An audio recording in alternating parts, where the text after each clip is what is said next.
Hello YouTube and welcome to my channel. 𝗵𝗁 showcase might have dunked Mornye's stonks, but make no mistake, she is still an absolutely insane resonator who I have no doubt many will regret skipping.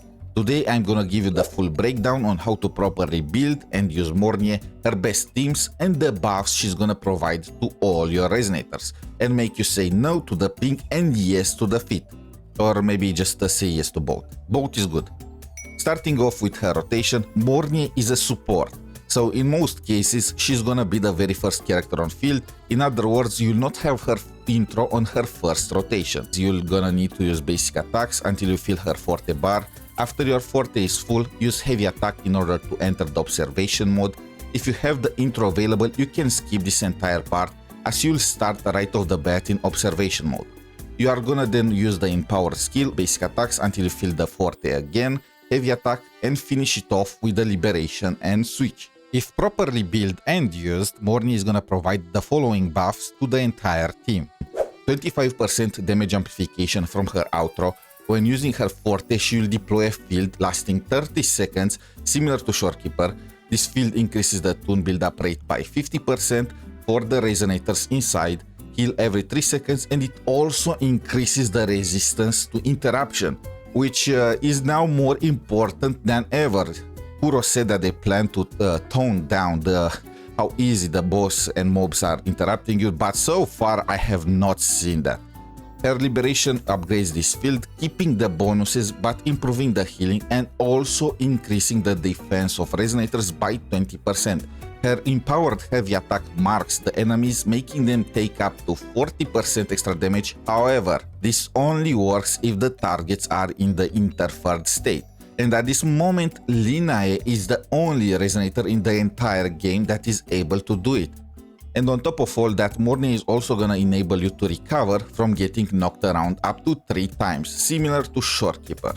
When it comes to weapons, Mornye does not have many options. She comes with a major requirement that you must fulfill before anything else. She needs at least 260% energy regen as the buffs she provides and her own crit stats scale with it.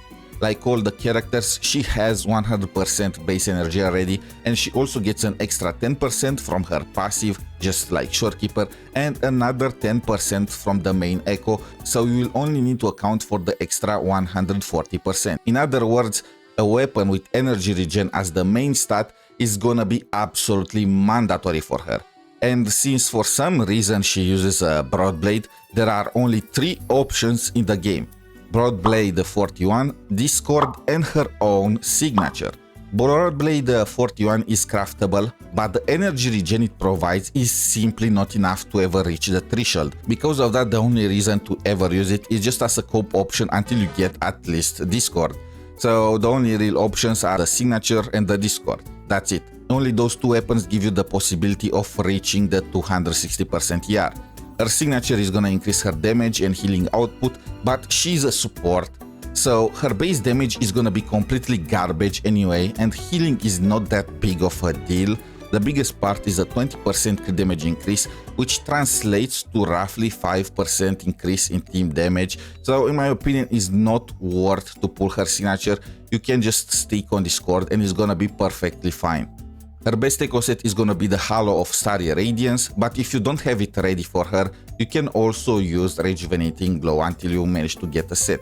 The 2 are identical in terms of buffs. The only difference is that the 10% attack buff from Fallacy of No Return lasts only 20 seconds, so it can be quite awkward when Mornye's own field lasts 30.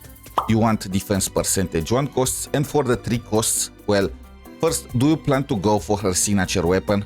If the answer is no, then both 3 costs will need to be on energy regen.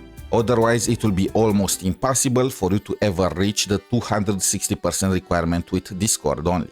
It is still possible technically, but you will need 56.2% energy regen from Substats, aka you will need to max roll on pretty much all of them, so not worth it. If you have her signature, you will still need one of the 3 costs to be on energy regen, but the other slot is flexible. You will want it to be either defense percent for a balanced build between damage and healing, or fusion percent if you want more damage but less healing. The fusion build is gonna increase your Mornye damage by around 13% at the cost of your healing going down by 60%. Hey, if you miss that extra second for Tower of Adversity, it might be worth it. In my opinion, is not. I will just stick with the balanced build for most cases. The 4 cost echo is gonna be the Reactor Husk, and you will always want defense percentage on it. It will make your Mornye deal more damage than if you were to get crit damage main stat, and she will also heal more than if you were to use healing percentage. So don't make any mistake here, there is no other option than defense percentage. For substats, the most important thing to get is energy regen, at least until you manage to reach the 260% requirement. Then defense percent, crit damage, and finally liberation damage if you hit the jackpot and you want to get the perfect echoes. When it comes to teammates, Mornye can be used with almost anyone. She is the Shorekeeper of Toonbreak teams, so everywhere you use Shorekeeper, you can replace her with Mornye. She also makes a particularly insane pair with lynae. Mornye ensures you trigger Toonbreak faster, and lynae is buffing the Toonbreak damage. And when paired, you also get the 40% extra damage from Mornye's observation mark.